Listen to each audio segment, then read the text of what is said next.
Ladies and gentlemen, welcome to Hero Movie Podcast, your greatest source for superhero movie discussion in the multiverse. I am your host, Adam Portrais, and I'm joined by Sean Koufax. This is going to be a TV show. And, of course, Bruce Leslie. I'm a prickly pear. And, guys, how about that Game of Thrones premiere last week? You know, a week ago when it premiered? Wasn't that awesome? I've never been more satisfied by a TV show, never. I couldn't believe it when Jon Snow killed Jaime Lannister in the first 5 minutes. Crazy. Unbelievable. We're recording this show early, but you know how you would know that? If you were a fan over at patreon.com/HMP, those are the fine people who voted on today's movie that we're watching, and they got it early if you're above a certain level. Actually, if you're above $2. If you're $2 or above, you got this episode early. You've been sitting on this bad boy for a week. You've been walking around the water cooler telling all your friends, oh, did you guys hear the newest, HMP? They reviewed Captain America Winter Soldier, and they're like, that doesn't come out till next week. But no, you're a Patreon subscriber. I love this fictional workplace where not only do people talk about our show around the water cooler, but people with early access brag about that. You are darn right they do. Every single one of them. You know what? I love all of those people, and you know what? I want them to do that. I want them to go out there and start evangelizing the HMP name, as I'm sure they already do. I got to tell you, I've told many people at work who are interested because they're like, hey, why don't you ever hang out on Sunday? I'm like, well, I got the show I do. They go, oh, what's your show? And I go, it's this podcast I do. It's called Hero Movie Podcast. And they go, oh, what's it about? And I go, we review comic book TV shows and movies every week.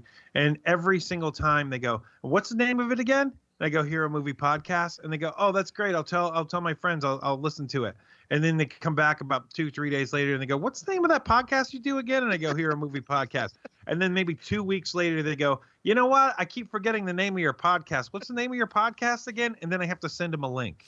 I was surprised. I had somebody at work ask me what it was, because some people, they know I do it, but nobody nobody really listens, and I can't blame them. I wouldn't want to listen to me if I had to listen to me at work as well. That's too much, Adam, for all people to bear. We found that out in many ways throughout my life. But I actually saw one once. He goes, hey, I want to listen to your podcast. And he had the app open right there, looked it up, and subscribed right on the spot. So I'm like, that's the kind of person you want in your corner, somebody that just puts it in right away. Because you listen to it on your phone. Just pull out your phone and put it in there. When I'm at work, I act like I don't even know what a podcast is. He's Richie Incognito over here. He don't want nothing to do with that. But we do want everything to do with the people that support us over at patreon.com/HMP. And guess what? We've got a couple. We got a couple of things going on here.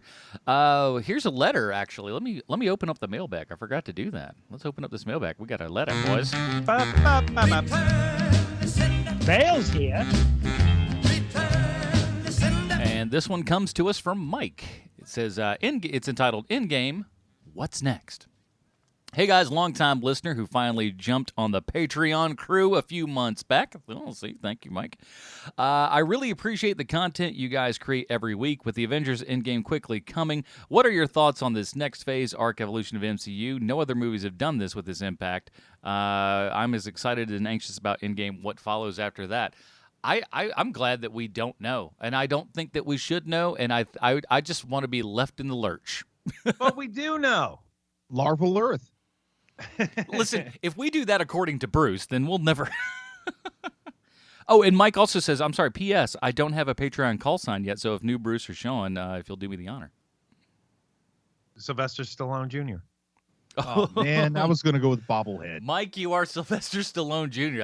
Hey, listen, the mantle weighs heavy on you sir, so careful with that. Do want to say we also had we have another nickname that we've got to get to. Redneck Saints, who follows us there on Patreon. Hey, I've been a patron for a while. I never got a nickname. Please pass this on to Sean and mention on the next podcast so I can feel complete. Thanks. Now, Yankee Devil. If it gives Yankee Devil. Oh man, I'm going to get a nickname someday. If only we had one for you. Now, I do want to preface this, Sean. This is a lady. I don't know if that's going to factor into your equation at all, but there you have it. Sam Dinger. Sam Dinger. I kind of like that. That's nice. It's a unisex name. Could I like be a it. guy, could be a Sam girl. Dinger. That's fun. I like it. Sam Dinger. There you go. Well, Redneck Saints, there you go. You've got yourself a good old fashioned HMP nickname there. And we do also want to thank Matthew Hall. He actually upped his pledge from $2 to $5. So, Matthew, thanks for kicking in there, man, and being able to get all the Dinger Zone episodes and all that kind of good jazz. We appreciate that. And like I said, we this episode is due to all the people that support us over on Patreon. We gave you guys a vote, and thankfully for my birthday weekend, you have given us a fantastic movie. Let's go ahead and take a listen to the trailer for Captain America: The Winter Soldier. You sound like a 20-year-old girl for my birthday. Coming up on the drop zone, Cap. You do anything fun Saturday night? Well, all the guys in my barbershop quartet are dead, so no, not really. You know, if you ask Kristen out from statistics, she'd probably say yes. That's why I don't ask. Too shy or too scared? Too busy. Was he wearing a parachute? No. No, he wasn't.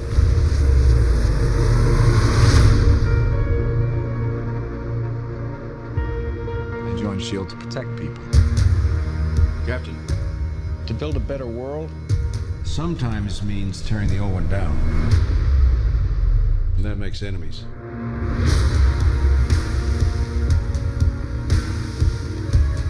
Are you ready for the world to see you as you really are? You look out the window. You know how the game works. Disorder, war. All it takes is one step.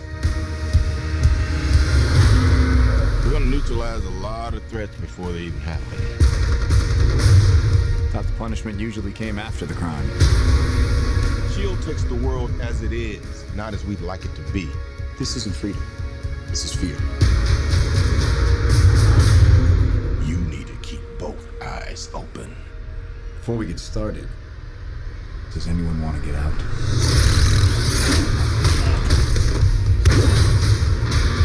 Your work has been a gift to mankind. You've shaped the century. And I need you to do it one more time.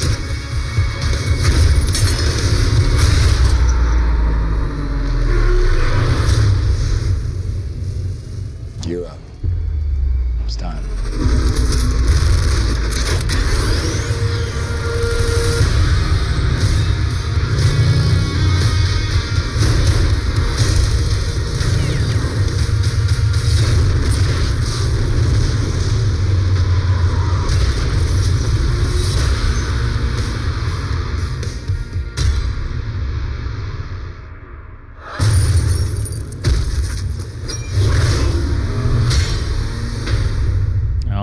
That was the trailer for Captain America: Civil War. This is our Patreon movie of the month. Here's the IMDb plot line. As Steve Rogers struggles to embrace his role in the new modern world, he teams up with a fellow Avenger and S.H.I.E.L.D. agent Black Widow to battle a new threat from history, an assassin known as the Winter Soldier. This is directed by the Russo brothers, written by Marcus and McFeely, starring all the people you know: Chris Evans, Samuel L. Jackson, Scarlett Johansson, Robert Redford, Sebastian Stan, Anthony Mackie, Colby Smulders, Frank Grillo, and more. Let's go ahead and let's ask our friend Bruce what's going on. It's time for Bruce's comic book connection. Bruce, what do you got? Nobody stays dead. Nobody stays dead except Bucky, Gwen, and Uncle Ben. That's what editorial at Marvel used to say, but they don't say that anymore because in 2005, the unthinkable happened. Bucky Barnes, the young sidekick of Captain America from the Golden Age, a character who died and actually stayed dead for 60 years. Well, he was resurrected as the mysterious Winter Soldier. Ed Brubaker was writing Volume 5 of Captain America, and somehow he knew something no one else knew. He knew, and don't ask me how he knew, but he knew Bucky was still alive. Now, it's important to understand that despite having met all kinds of folks in the comic book industry, some may even be inclined to refer to me as a comic book insider. But despite this insider status, I have never spoken with Ed Brubaker. But if I ever do get the opportunity to use my comic book insider status to speak with Ed Brubaker, you can rest assured that I will ask Ed Brubaker how he knew Bucky was still alive. Out of the billions of people in the world in 2005, only 2 of them knew Bucky was still alive. One was Bucky, obviously, and the other was Ed Brubaker. He proceeded to share his knowledge of Bucky's continued existence, something that the rest of the world was clueless about, in a comic book story arc he wrote. It was revealed that after the plane exploded at the end of World War II, General Vasily Karpov and the crew of a Russian patrol submarine found Bucky's cold preserved body, albeit with his left arm severed. Bucky was revived in Moscow but suffered brain damage with amnesia as a result of the explosion. Scientists attached a bionic arm and called him the Winter Soldier. Programmed to be a Soviet assassin for Department X, he was sent on covert wet work missions, and he became increasingly ruthless and efficient as he killed in the name of the state. That state was the USSR, in case you've forgotten. While a Soviet agent, he also had a brief relationship with the Black Widow. The Winter Soldier was kept in a cryogenic stasis when he wasn't on missions, and as a result, he aged only a few years to a young adult since the closing days of World War II. The Winter Soldier also aided in Wolverine's escape from the Weapon X laboratory and later murdered Itsu, Wolverine's wife, seemingly killing their unborn son Dakin, who survived the attack after being cut from his mother's womb. At this point, I've got to say that all this retcon backstory feels a lot more like Brian Michael Bendis than it does Ed Brubaker, who, despite my status as an industry insider, I have never met. Now, in modern day, the Winter Soldier attacks Philadelphia and kidnaps Sharon Carter, something that puts him on Captain America's radar. But since Captain America is not Ed Brubaker, he doesn't know that Bucky is still alive and thus has no idea that the Winter Soldier is, in fact, Bucky. Cap rescues Sharon, and Sharon tells Cap that the Winter Soldier looks like Bucky. But Sharon is only like 30 years old at most, so how well can she possibly know what Bucky looks like? I mean, yeah, she's seen pictures, but Bucky was a kid in those pictures. And come on, he's a white guy with brown hair. That's like nearly what everybody in Pennsylvania looks like, right? So I challenge people to look at pictures of me as a kid and try to recognize that it's the same person as me, especially if I had a robot arm. Oh, well, that's comics for you. Captain America tracks down and confronts the Winter Soldier.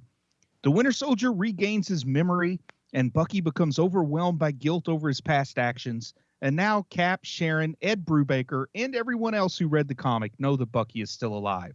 That, fellas, is this week's Comic Book Connection. Oh, wait.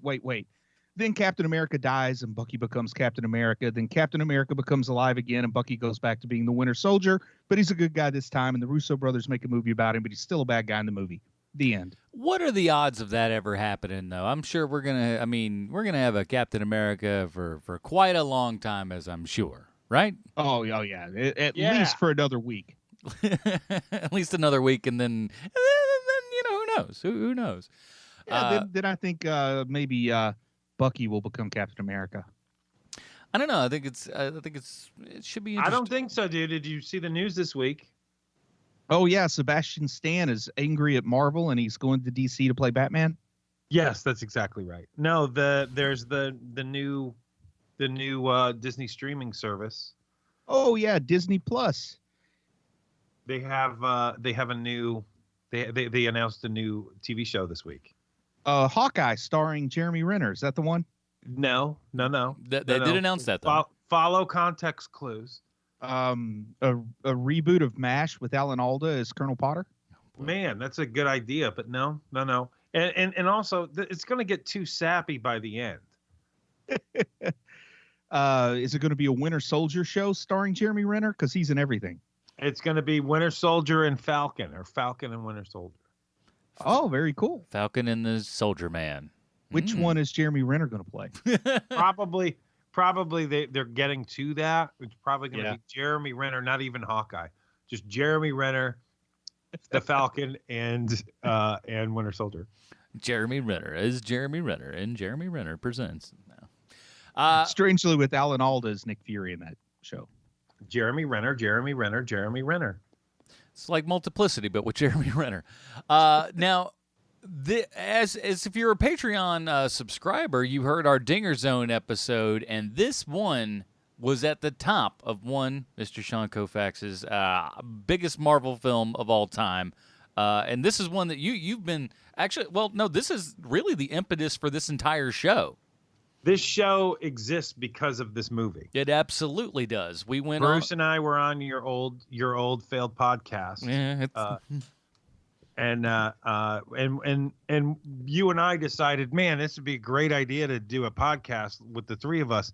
And we didn't tell Bruce that we were going to do that. And then Bruce was forced into doing it. It was really funny because and here we are 5 years later. It was really funny because, like, I guess I felt like I had talked about it way too much because you and I were out at a comedy show at a bar, and I pitched you the idea, like your idea back to you. I guess I was just like, hey, what you talked about? We should really do that, and here's what I think. And you were like, yeah, I'm on board. Bruce thought we were going in for another Film Find episode, and sure enough goes, oh, I guess I'm tied into this, eh? I thought we were just reviewing Amazing Spider-Man 2 for the Film Find, and it was the worst movie ever to launch our podcast. God bless him, though. He went through and didn't say, I don't think we knew about that till like 6 months into the show. Yeah, it's true. He didn't say anything. He just kept showing up, and I was just like, well, I just thought I was your go-to guest for superhero movies on the Film Find. Why is he calling this something else? That seems really strange, but okay. Which one of the three of us came up with a very clever name for this podcast? Yeah, it was me. Come on, what are you talking about? Captain Name Everything, the most obvious thing that you can possibly think of. But to get back to your original statement, this movie is my favorite Marvel movie. It is the movie where it kind of cemented my love for the Marvel movies, that they were making things a lot differently than the other movie studios were making them. Even the X-Men franchise, which I think, if I'm not mistaken, was really on the rocks at that point because we weren't even getting the First Class at that point, right?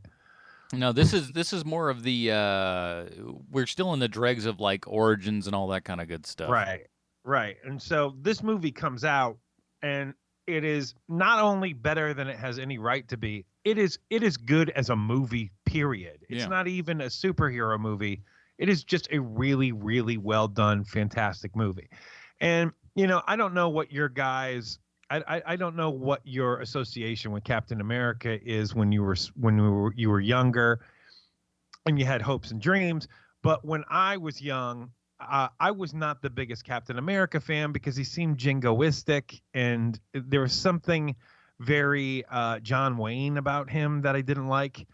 And so when first Avenger comes out, the first Avenger is the only Marvel movie I've ever not seen first in the movie theater. I waited till it came out. Oh, wow. At home. So I didn't even see that movie in the movie theater. When I finally saw it, I was like, hey, this is really great. It reminds me of The Rocketeer. I really like this character, because that's how little I thought about Captain America. Yet with this movie, Captain America instantly becomes my favorite character in movies for comic book movies. This version of Captain America, the one that we have now gotten for, what are we on now? It's got to be year 5. This is the 5th year. Even better than the Blob from X-Men Origin Wolverine. Even that, which is really well done. And yes, so I love the Blob. Yes, I know that everybody knows that you do. This is the first time hearing of it. And so because this version of Captain America isn't jingoistic, he's not rah America, he's not waving the American flag in your face and not calling you a patriot. He is the exact opposite of that. This character is about freedom. He's about the American ideals and not necessarily the jersey with which is applied to that. Right. And the iconography of America is some pretty incredibly strong iconography, and Captain America is one of those things at this point. But they kind of fade from that in the second movie here, where he is about freedom first. He does it, and it is his main thing, is that you have to be true to yourself, and it's about keeping people free. And even if that goes against it, because he has, when you look at his movies at this point now, he has left the Army, he has left S.H.I.E.L.D., he has left the Avengers. I mean, if he feels like his rights are being threatened, he's gone. He will have nothing to do with your stupid club. He would rather do his own thing. And so this is the Captain America that we have. And I cannot imagine 10 years ago, if somebody were to say to me, Captain America is going to be your favorite character, the Marvel Universe is going to have over 20 movies, and Captain America is by far the best character in these movies. And I every time I see him, I just think to myself, like, I can't believe how much I care for this character. I can't believe how much I care for this person. And this is the movie that starts all of that, because this is the version of Steve Rogers that I guess they've turned the comic books into. But when I was a kid, he didn't look anything like this at all. This is more of like the Brubaker stuff, which with the Civil War stuff and all that, I followed all of that, but it didn't feel like this does to me. You're right. I mean, I think there's obviously, especially this movie, considering a lot of the Brubaker stuff in there. But I think a lot of it, and there's a scene in this movie that is practically lifted from it. They changed a little bit of the Ultimate Captain America. I thought Mark Miller had a really good take on what Captain America was, who he was doing, and really kind of let you see what an awesome character that is, and how he's just more than a guy with the shield who really likes America. You know what I mean? Yeah, and there are other factors to the Mark Miller Captain America with the Ultimates that is vastly different from this. True. Because the Captain America in Mark Miller's Ultimates is he has no problem killing people. He has no problem going to war because that's what he was built for. And it's also a Mark Miller book. So you're bound it's to have also that Mark happen. Miller.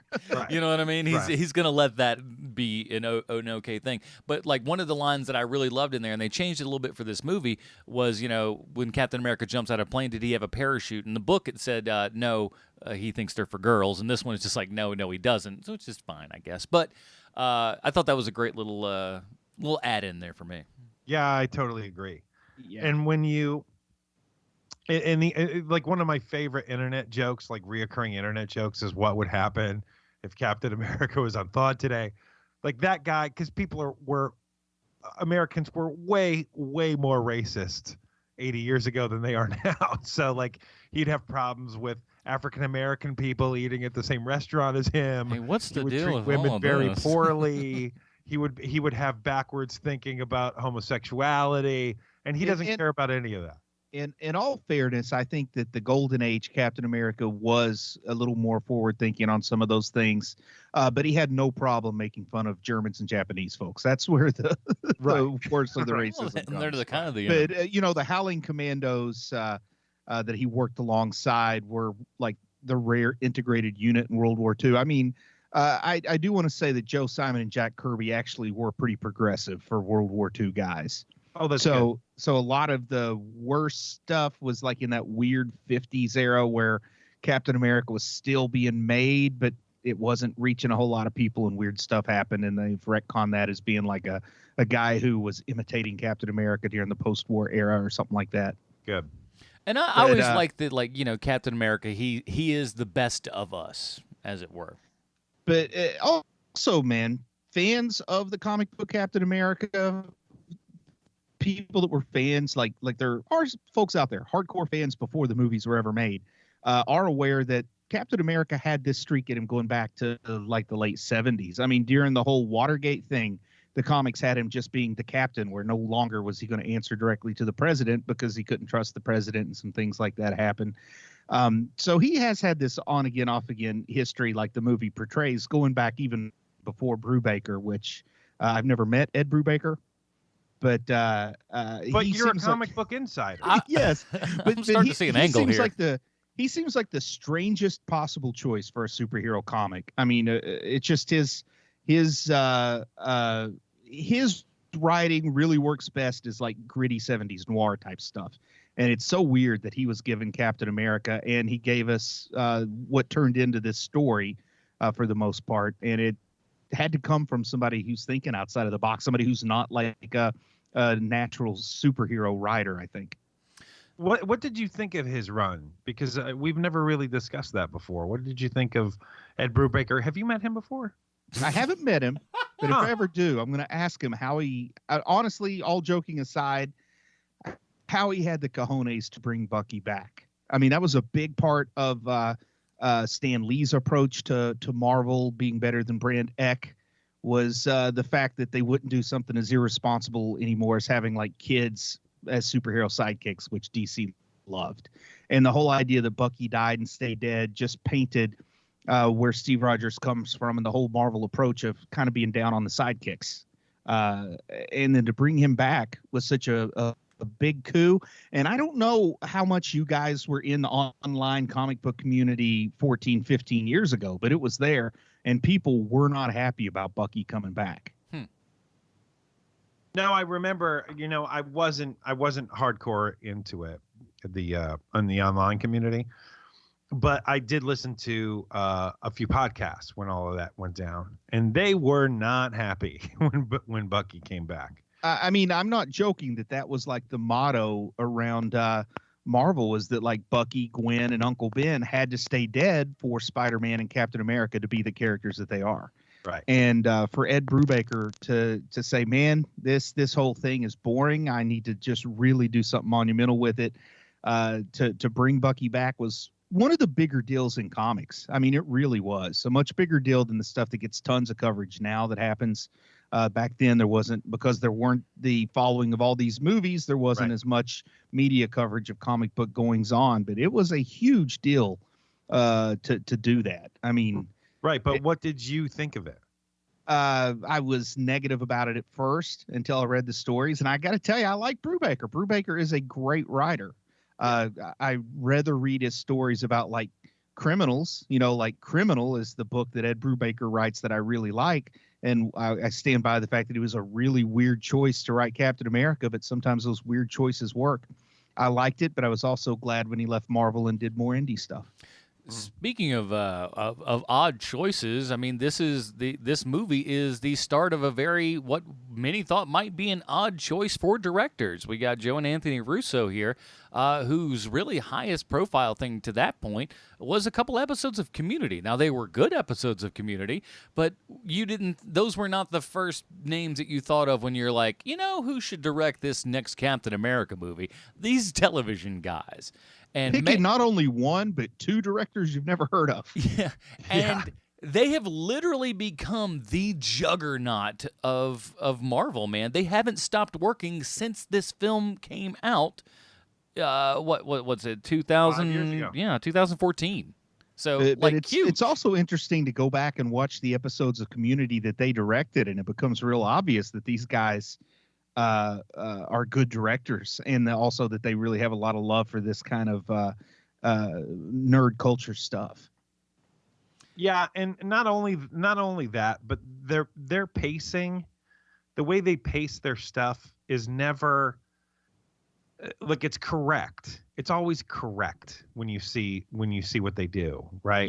Yeah. I mean, when you think of, and I can't even remember if I said this on air or off air, but when you think of things like Civil War or Infinity War, there are so many characters that need screen time in these movies, and it doesn't feel wrong, Yeah. You go from person to person, character to character, team to team, and it never feels like, oh my God, we got to get more in, or hey, how come they didn't do more with that character in this movie?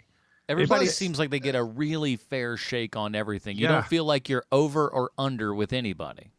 Right. And the Winter Soldier was also a very new character to be getting pulled into the cinematic universe, where they've been sticking to kind of Silver Age stalwarts for the most part. So I thought that was kind of an interesting choice. And then to bring Falcon in and to do that well, because he's another character that has both good and not so good depictions in the comics. There was a whole lot of potential to mess this up, and it was handled really well. Besides the Russo brothers, the names that I noticed for the first time, though this was far from their first movie, but this is when I first took note of Marcus and McFeely and realized that those guys had a really deft hand at writing this stuff. Yeah, those four guys are really responsible for just all the praise, deservedly so, that all the Marvel movies get. I'd say the state that we're in right now is all on those guys for sure. Completely and utterly. And it gives, and here's the thing, is that when you have movies like this, like when you have movies like Winter Soldier, you then give Marvel the opportunity to experiment with other things that they might not have otherwise. You know, they already said that they were going to do Guardians of the Galaxy, and that makes sense. But if this movie fails, if Guardians of the Galaxy fails, you know, we aren't nearly praising the level of work that Marvel has been doing. And so you get a sequel to Ant-Man. You get, you know, the craziness of Thor Ragnarok. They would not have ever taken those chances if Marcus and McFeely and the Russo brothers weren't absolutely nailing the big genre pieces like they are. And I think it's also important to note when we're talking about the significance of this movie, this is the first time in the MCU that a sequel was better than the movie that came before it. Yeah, that is true. There was a lot of fear that, man, as they keep making these, that quality is going to drop a little bit of time and it's going to decay so badly that they're going to be unwatchable by the end. But this showed, no, that's not always going to be the case. And here's the thing, like with you know, First Avenger, like I'm a big Joe Johnston fan, but Joe Johnston would not have been the right guy to direct this movie. No, not even close. No, but then again, I wouldn't have thought the Russo brothers were either until they did it. And it does sound so weird to say this, but First Avenger is a very small movie. It's a very, very tiny little movie when compared to this or the third one. You know, this is expanding a universe into places where I'd never seen a comic book movie go before, and it's great. And I feel like this is the first time, or at least the first time that successfully they dived into a Marvel movie where the seriousness surpassed the action and the comedy. Yeah. You know, because kind of the line drawn in the sand at this point is DC made the dark movies, Marvel made the light movies. But this one is pretty heavy, but it's great. But it is with those flashes of funny, because there are some very funny moments in this movie. I mean, right in the one beginning, of my all-time favorite gags from all the Marvel Cinematic Universe comes from this movie when Black Widow says something about no more bikinis for me, and he says, "Yeah, you must look hideous." And they hide a lot of exposition in the humor in this movie. And I think this is the movie that set the tone that in the MCU, if you put on a hat and sunglasses, no one can possibly identify you. And they've kind of run with that gag to ludicrous degrees. They certainly have. And I really like the scene where Cap it comes out of it, you know, and Falcon is sitting there at his bedside and he goes, "On to your left." I mean, that's all you really need. Yeah. You know, and I love Sam Wilson in this movie. Character I wasn't sure that I wanted in the cinematic universe or not. I was excited about it, but also trepidatious about it. And Anthony Mackie, they picked a guy who gave a great performance, a subtle performance. You know, wherever Cap goes, that's where I go, just a little bit slower. I mean, he has some great lines. I like that actor a lot.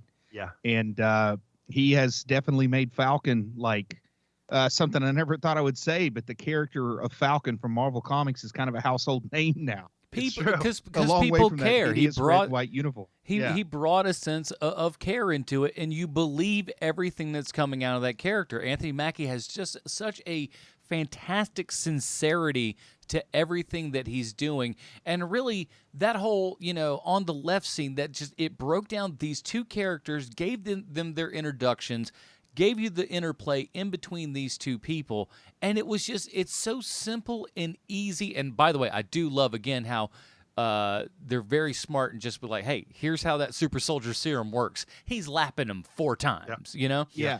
But I also kind of like this, and, you know, I'm paraphrasing a little bit, but this whole idea where Anthony Mackie says, you know, I'm not a superhero, but I am a veteran, a former paratrooper, and our ideals are the same. So I still think I have something to contribute. And in not so many words, Captain basically says, look, you are a veteran, you are a superhero, and there's a place for you on our team. And of a cinematic universe in which there are so many exciting action scenes, the heist where they go get the jetpack or the wing pack for Falcon from like Fort Knox or whatever is still one of my favorite sequences in all the MCU. Oh man, there's so many. That is the hallmark of this movie, though, is the sequences.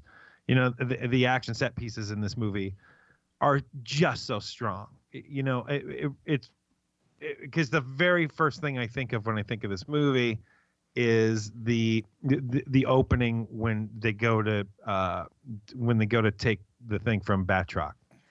Like, and who would have thought they could make Batroc a cool villain? Right? Batroc was in the very first comic book I ever bought with my own money as a child. They do give us a great fight scene between Cap and Batroc the Liber. And man, when you watch I mean, now granted, we all know that George St. Pierre is, you know, a UFC champion and everything, but like you would think when watching that thing, because there's some really fast and extreme stuff. No. Like the majority of that is indeed those guys doing that stuff, and it's kind of astounding. When Cap kicks that dude off of the ship, that is one of those moments where you're like, oh, this is a totally different movie than I thought I was getting into. And again, coming down and then, you know, no parachute, then just beating the crap out of everyone in there and just doing it without, like, you know, breaking a sweat. And he's neutralized everybody on that boat as they finally parachute down into the ship. I do wish that Batroc had kept his beret on just a little bit longer. If that's your one problem with that entire scene, we're doing very well. And I also like how, you know, we know Black Widow. We know she is morally ambiguous. In the previous movies, we get the idea that you never can 100% trust her.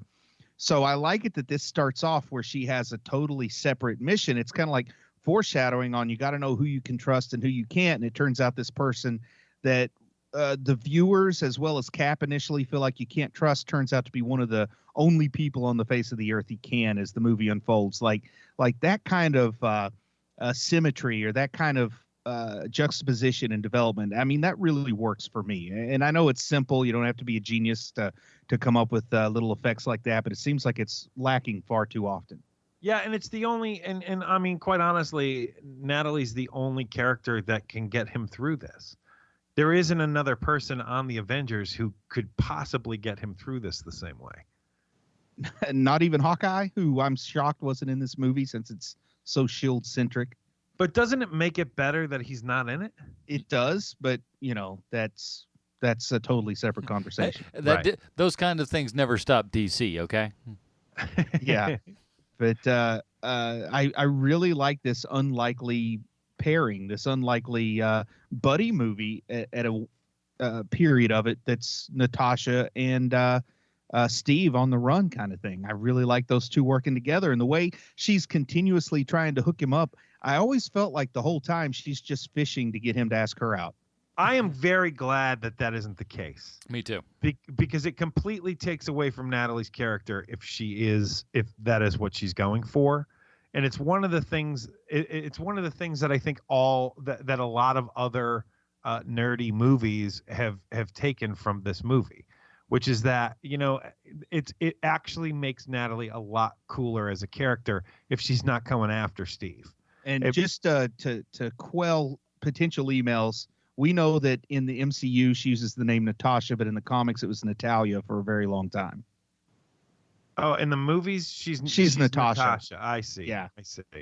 Yeah, kind of confusing because the comics did the whole Natalia with some writers, Natasha with others, and then the movies went with Natasha. Listen, Natasha, our only Russian references out there are Bullwinkle cartoons. We all knew that. That would explain their call signs as Moose and Squirrel. Now, years ago when we first talked about this movie, something that I brought up that, you know, this is maybe the 5th, 6th time I've seen it, but I still feel the same way, even though I know where it's going. As soon as Alexander Pierce, the character Robert Redford plays, is introduced, I really wanted it to be Del Rusk. I don't know if either of you guys are real familiar with Del Rusk from the comics, but boy, when I first saw this movie, that's where I thought we were going with Robert Redford's character. And even when I know that's not where we're going, I still feel like that's where we're going. I cannot explain to you enough how much Robert Redford adds to this movie. It is great. There is such, you know, it's that old Superman model of let's get Marlon Brando to read off cue cards because he adds a level of gravity to our movie. But this is this is vastly different because Robert Redford is so great in this. Robert movie. Redford cares. He actually showed up. He really works well as the personification of a corrupt politician too. Yes. But I also felt like, Robert Redford's who you get when Kevin James won't do the job. Say what? Just throwing out some absurdity there. That's just Bruce being Bruce, Sean.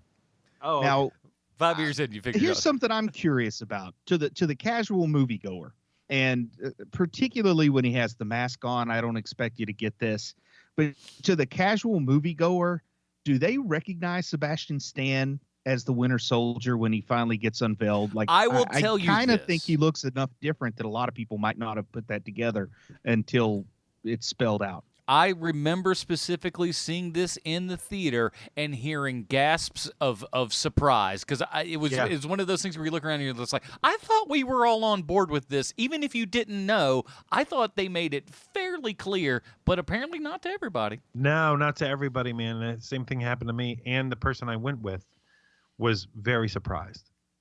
So now, and then, not too long after the Winter Soldier gets unveiled, I think he fully gets unveiled when Nick Fury's attacked in his SUV that has all the equipment. And I've long said that this is my favorite Nick Fury scene in the MCU too, because it gets to show him as a competent agent in his own right there, with the car holding up until the last second before it's breached, and then bringing out the gun and shooting, pulling out the arc welder and escaping into the sewer. I mean, we actually get to see why Nick Fury is the head of S.H.I.E.L.D. instead of just accepting it because that's what we're told. Yeah, I we get love to see that he's a great agent, can take care of himself, and really is quite capable. He's come a long way since 1995. Also, man, post Captain Marvel, it's so much more fun to go rewatch these and see when he makes comments about his eye, because he said the last time I trusted somebody, I lost my eye, and I'm thinking, yeah, it was a cat. I trusted that like cat. it all is so much more fun now, man. It's something that just worked. I recommend going back and rewatching anything with Nick Fury in it after we see how he actually lost his eye. That's what kills me, is the people that just go, that ruins these moments. I'm like, no, I think it makes it better. I love it that the last person Nick Fury ever trusted was a cat. It's like, you're my buddy. Nah, no. but I've always felt like, Nick Fury pulls his own weight in the comics quite a bit. And I feel like the movies haven't given him enough chances to do that. And they've also set up intentionally this idea that we don't entirely trust Nick Fury until this movie. And I wish that we had more scenes of him proving his competence as a field agent like we get here. We can always CGI young, Nick Fury there and have him go in his own solo movie or something. It's not unfounded. When they do finally make that 1960s version of the Fantastic Four, it will be great to see the de-aging they do to him then too. Oh man, I just want him to take the actual footage from the David Hasselhoff Nick Fury movie and CGI Samuel L. Jackson into that movie. You are literally the only person I've ever met, Bruce, who likes that movie. And it comes up a lot because you really like that movie a lot. And so every so often, it's funny, every so often when Hasselhoff shows up in something like Guardians of the Galaxy 2 or whatever it is, immediately my first thought goes to you. Immediately goes to you. So when Hasselhoff shows up in Guardians 2, I immediately went up, well, this movie just went up a star in Bruce's book. Dick Grayson, here it comes. I know it. I know. Now, another thing, man, this movie does so much stuff that I really like, but another thing that it kind of did for the first time in the MCU was having the both the courage and the ingenuity to take a ridiculous character, depict it faithfully, but still make it work. And that's when they go into that bunker and see Arnim Zola, or the camera-headed robot with the face on the video screen. I mean, they absolutely found a way to make Zola work in this universe. Yeah, I totally agree. And I wish that there's one of the characters that I wish we would have seen more of is Arnim Zola after this movie, but I guess you really can't, can you? Kind of tough. Yeah, it would be tough. But then again, Zola's the kind of thing that as long as he managed to escape into the cloud, he could always show back up on another video monitor. That's true. But here's the thing: if we're honest with ourselves here, Toby Jones is a tough get. Man, well, Toby Jones is so fun as this character too, and I do like the fact that, yeah, I'm not Red Skull, but I am a very terrible person also. Yeah, I'm just sneakier. I'm than Swiss he is. for the record. Jasper Sitwell, man, he gets killed by the Winter Soldier, but Sitwell was also a traitor, so it's just when you have somebody whose name exists in the comics, their death seems to matter a little bit. Seeing Sitwell get killed and then seeing the Winter Soldier in action again, every time the Winter Soldier faces off against these guys, they do a real good job of what can be tough for a movie about superheroes to do, and that's a way of making us fear the villain, but still having him be defeatable, and with Winter Soldier is the really not the main villain. I mean, honestly, Hydra's infiltration of S.H.I.E.L.D., something that just totally deconstructed the cinematic universe's framework from the Avengers. I mean, a great second act for a movie franchise happens here, but still Winter Soldier is like the boogeyman on the scene, and knowing his backstory as we do at this point and understanding that Cap's got to not just defeat him, but try to rehabilitate him to an extent. I just think he's so ominous in all these scenes, and he really is a great match for Cap. Well, and not only that, but if I can go backwards for a second, one of the cool things about having Sitwell in this movie is that Sitwell is also one of the very few links to Agents of S.H.I.E.L.D., the TV show. Because there isn't there isn't a whole lot of crossover that happens between these two things. Right. And so for him to show up and to be such a prominent character in this movie, it kind of lends a little something to the Agents of S.H.I.E.L.D., which is so sorely lacking. That show has turned into a totally different thing, and I do like what it has turned into. But in the beginning, all you really had was Sitwell showing up, and Winter Soldier was one of the only things that recommended it. Yeah. And I think Maria Hill showed up in like 5 minutes of episode 2 or something. Right. Which I fully expected Maria Hill to be a regular on that show. I still think of Colby Smulders as more of a TV actor than a movie actor. Well, and I wouldn't mind that at all, because the more she that can show up we wherever get to see she Colby wants. Smulders, I am totally fine with all of that. Oh man, she never did tell me how I met my mother or whatever, but that's another thing. Here's something that didn't work as well. I mean, I figure it's worth mentioning because we're going to be heaping a lot of praise here, but it really kind of fell into some of the more cheesy comic book tropes with Nick Fury kind of doing the fake your death, but really you're alive in the safe house thing. That part never worked as smoothly for it as I think or at least it didn't work as smoothly for me as I think it was intended to. No, and you're right. If they would have waited, even if they would have waited one movie to do that, it would have been a whole lot more satisfying than. Or even if they just had like missing presumed dead instead of actually seeing him flatline on the heart monitor and try to use the defibrillator on him. I mean, they really give us the scene of him dying on the operating table, which is pretty tough to fake. I totally agree. He did give the throwaway line of, "Oh, I used the thing where it gets your heartbeat down to 1 beat a minute." Yeah. I use MacGuffin sauce that my ninja training taught me. You just dump this story in a little MacGuffin sauce and you're good to go, you know?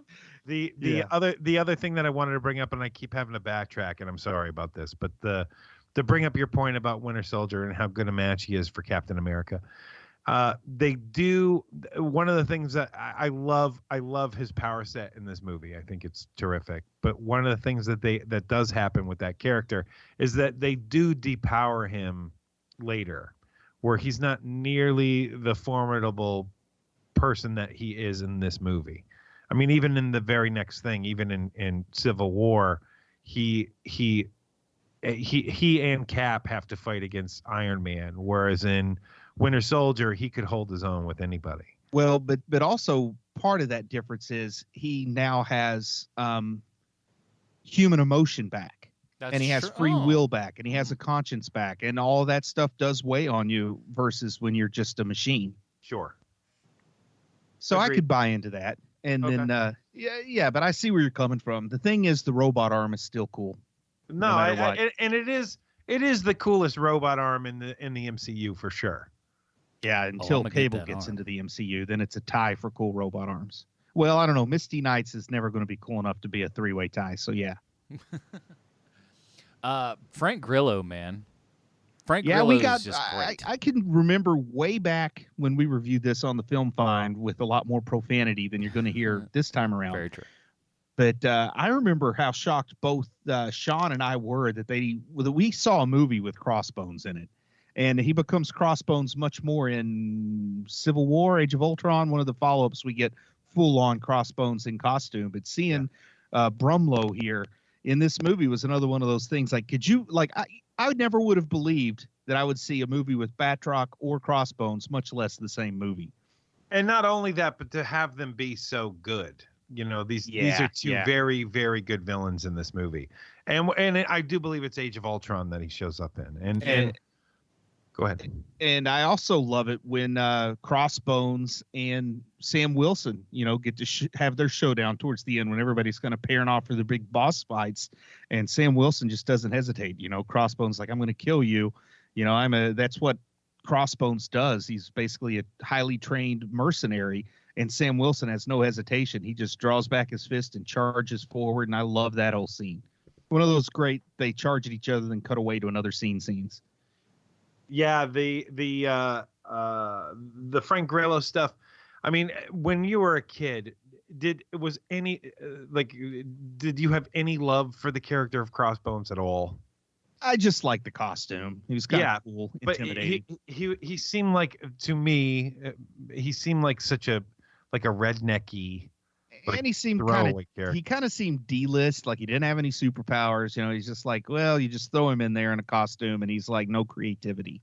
At least as a kid, that's what I felt like. Like, cool mask. He's just a guy with no real skills, but a theme. Right.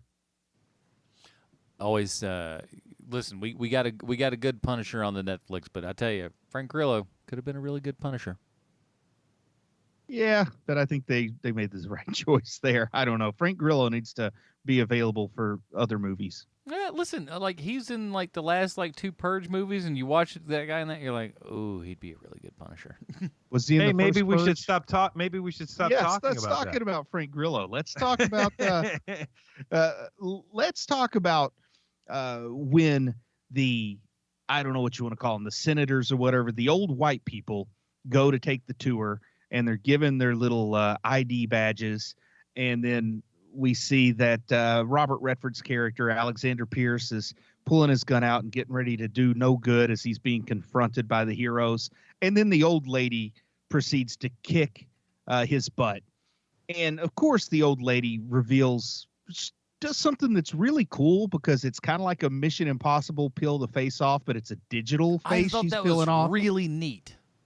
But I would have liked it also if it just turned out that there was an old lady who was really good at fighting that didn't agree with the security secretary. Like that also would have been kind of cool if it just turns out like, yeah, I'm 60, but you know what? I used to work in OSS with Peggy Carter or something cool like that. It would have been cool to see an old lady just kicking butt and not have it have to be Black Widow. The Leslie verse looks so completely different than the MCU. One thing I noticed this time that I didn't notice the other times was a cameo from the director, one of the directors, Joe Russo. Yeah, they do playing that. Doctor. They do that in their movies. Yeah, I don't think I realized because they weren't the faces and names that we know today. So I guess I never really kind of put that together. But I thought that was pretty one of them played a corpse in Civil War. Oh, what a stretch! But yeah, man, I'm trying to think what else we. Oh, fantastic! Yeah. Can I say this? First of all, who doesn't love seeing Haley Atwell in anything? But man, all of like her old stuff, that's all CGI. She was just laying in the bed. Unbelievable what they. I mean, I know we saw First Avenger, and again, there was no little person, no skinny little guy subbing there. They literally did it all on the computer, so we shouldn't be surprised when they do it this well. But oh my gosh, is it good! And though I've never met Ed Brubaker, I have met Haley Atwell, and I just got to say, she is wonderful by every metric. She is an amazing person. Oh, what did she say about me? She said, "Watch out for that, Sean. He's no good. Don't trust him about insurance. It's all a scam." So she's smart. She's a smart person. But yeah, they did mention, she did mention something about how she wound up marrying somebody, even though, she was always in love with Cap. And I don't think I caught that the first time around. But then as the person who's seen 2 seasons of Agent Carter, I kind of wish that they had left that open-ended, but maybe that's what would have happened in season 3 of Agent Carter. She would have married somebody she wasn't that crazy about.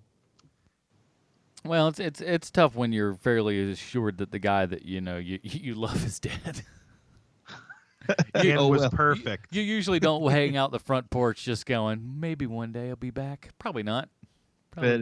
Also watching this movie is a nice reminder that, like, oh yeah, she was kind of a big part of the MCU. Unlike Agents of S.H.I.E.L.D., this show lapped over with the cinematic universe pretty well. Yeah, every now and then they can get something right. All right, so before we get to our final grade here and everything, we do need to ask ourselves one important question: is how on the wild, wide world of sports does this relate to Sylvester Stallone? Thank you, Adam. I have a prepared statement. Frank Grillo is the adult modern-day version of Billy Zabka. If you want a guy in your movie that audiences immediately want to punch in the face just because of the way his face looks, put Frank Grillo in your movie. He's just that guy. Now, I've never seen or read anything that says Frank is a terrible person on set, which means that he's probably a pretty good dude. But man, he sure looks like a guy who has people talking under their breath the second he walks off a set. Frank Grillo plays Crossbones in Captain America: Winter Soldier, and the second he shows up on screen, you hope Danny Russo is coming to crane kick him in the face. Frank Grillo is a great street-level villain to the point that I like to see him fight Netflix Punisher, be a great Season 3 villain. I'd also like to see Jason Statham fight the Netflix Punisher, but the closest we'll ever get is when Frank Grillo and Jason Statham both starred in the movie Homegrown, which is written by Sylvester Stallone. We've spoken about Homegrown more than any other 3 people have ever talked about this movie ever, even the people who worked on it. Frank was born in New York City and graduated from NYU, and according to HMP's very own Bruce Leslie, he's going to be starring in a movie called Street Justice, which is also produced by Sylvester Stallone. That's a double whammy Sylvester Stallone connection. And there you have it. Your Stallone connection this week is Frank Grillo. Thank you. I'm Sean Koufax. Thank you. Double header there. Not too shabby. All right, here in the Hero Movie Podcast, we have our own patented Robin rating system. Check that out at facebook.com/Hero Movie Podcast. Bruce, where does Captain America: The Winter Soldier fall on the Robin rating system for you? Well, I have the benefit of knowing what came after this movie. If I were watching this movie as a new release, like we did so many years ago, it seems like now 5 years ago or whatever, I'm judging it as a good movie, but I think now I can judge it even more monumentally because this really sets up what we need for Civil War to happen. And along with Age of Ultron, this works on Civil War. This shows us how we get to the rift that leads to Infinity War, that leads to Endgame. This movie set the tone for the whole second and third act of this first 20-some movies that Marvel has released. I mean, this is kind of the one that hinges on. If this one was a stinker and this one cracked, it's like the keystone. If this one cracks, the whole arch falls. So at the time when I really enjoyed it, I still don't think I realized in real time just how monumental this one was, regardless of how much I'm jumping up and down, how much I'm clapping, when I'm happy, when I'm not happy. The truth is that this movie accomplished something that is sort of objectively independent of my opinion, and that is a good thing that it accomplished. You add to that the fact that I enjoyed it on a rewatch. Sort of a long movie can be hard to enjoy in a rewatch, but I enjoyed this one. I feel like I give too many Dick Graysons to the MCU, but I kind of think this one earned it. So I'm going to give this one a Dick Grayson. Very good. John? As everyone knows, I am paid by Disney and Marvel for my opinions. And so I also seem to throw around the Dick Graysons when it comes to Marvel movies. But this is, honest to goodness, my favorite Marvel movie. It just scratches all of my itches. I can remember Even better than Doctor Strange. Well, as you know, I am not a fan of Doctor Strange. But Captain America is my favorite superhero in the MCU, and it starts at this movie. You know, you don't get that scene where he comes walking out of the shadows in Infinity War and get it and just have that moment of like, oh man, you're in for it now. If there isn't this, if this doesn't exist. And so for me, this movie is a Dick Grayson all day. It is the highest of Dick Graysons. This is probably the best superhero movie ever made, in my opinion. And yeah, this is, I mean, it's really funny because this thing came out in April, so we are right at the time where this show started up and everything, man. And this movie did it, and this movie's great. This movie is like, there's nothing wrong with it. As much, you may have a couple of nits here and there to pick, but by and large, gosh, this movie is so good. It's better than it has any right to be. And I can't think of anything other than a Dick Grayson. This is just top of the heap, man. And there's a good reason why. And I think Sean's absolutely correct. This may be that linchpin that really, you know, makes this thing. I mean, just even from the Russo brothers and Marcus McFeely, you know, from writing and directing this, really ushered in the rest of this MCU. And gosh, they did such an amazing job.